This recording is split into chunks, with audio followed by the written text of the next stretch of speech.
We'll see if it shows up. That's chemtrail shit. A plane just flew through it. It's so thick.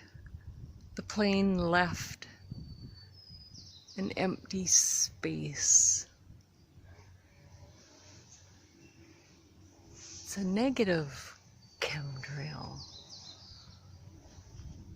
I don't know if it's gonna show up. I've never seen that.